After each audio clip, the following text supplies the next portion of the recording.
দূর হবে না, তৈরি হবে না, কালকে আমাদের দিন নাজাতের কারণ হবে না।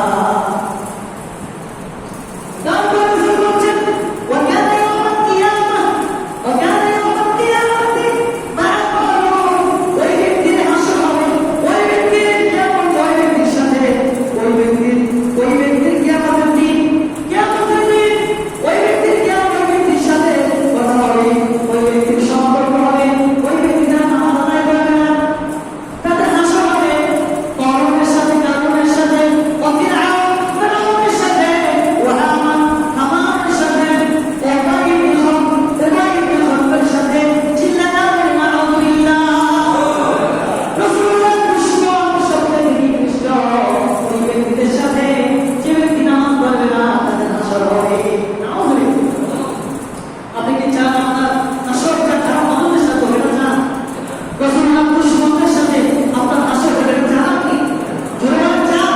আমরা চাই না। আমরা চাই মুত্তাকিদের সাথে আমাদের হাসর হবে, ঠিক কি না বলেন? মুত্তাকিদের সাথে আমাদের হাসর হবে, রাসূলুল্লাহর সাথে আমাদের হাসর হবে। রাসূলুল্লাহ দুশমনদের সাথে আমাদের হাসর হোক, এটা আমরা চাই না, ঠিক কি না? এজন্য আমাদের কি করতে হবে? নামাজ পড়তে হবে। কি করতে হবে? নামাজ পড়তে হবে, আমাদের হেফাজত করবে। এই নামাজ আপনার জন্য কিয়ামতের দিন নূর হয়ে যাবে, আলো হয়ে যাবে, দলিল হয়ে যাবে, নাজাতের কারণ হয়ে যাবে। সুবহানাল্লাহ। এজন্য ভাইরা আমার, বন্ধুরা আমার, নামাজের কেমন গুরুত্ব, কেমন ফজিলত কল্পনাও করা যায় না, চিন্তা করাও যায় না।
3 নম্বর পারা সূরা ইমরান 51 11 নম্বর আয়াতে আল্লাহ তাআলা বলেন ইন্নাল্লাহা রাব্বি নিশ্চয় আল্লাহ তোমার রব অরব্বুকুম তোমাদের সকলেরই রব আমাদের রবকে উনি একবার জানান আমাদের রবকে আল্লাহ ইন্নাল্লাহা রাব্বি নিশ্চয় আল্লাহ তোমার রব অরব্বুকুম তোমাদের সকলেরই রব তা'বুদুহু কাজে তোমরা আমার ইবাদত করো হাযা সিরাতুম মুস্তাকিম এটাই হলো সরাসরি পথ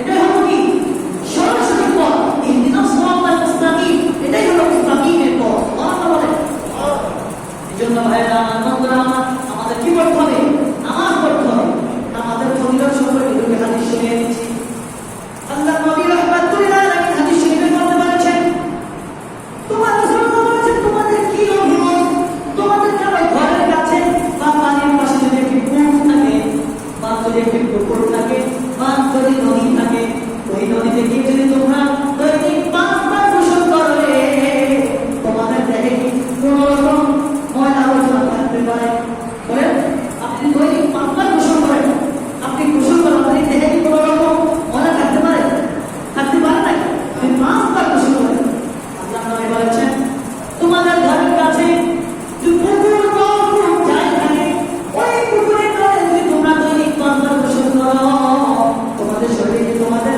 কোনো রকম কোনো ময়লা আবর্জনা থাকতে পারে قال فذلك مثل الصلاة الخمس يقول الله بهن الخطايا رواه البخاري বুখারী শরীফের প্রথম খণ্ড 76 নম্বর পৃষ্ঠা 522 নম্বর হাদিস এই হাদিসের মধ্যে রাসূল বলেছেন সাহাবারা বলল না আমাদের শরীরে কোনো রকম আবর্জনা থাকবে না ময়লা থাকবে না রাসূল বলছে ভাবে فذلك مثل الصلاة الخمس يقول الله যে ব্যক্তি দৈনিক 5 ওয়াক্ত নামাজ পড়ে তার শরীরে ওই রকম কোনো গুনাহ থাকবে না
আমরা কি শুধু মানতে চাই না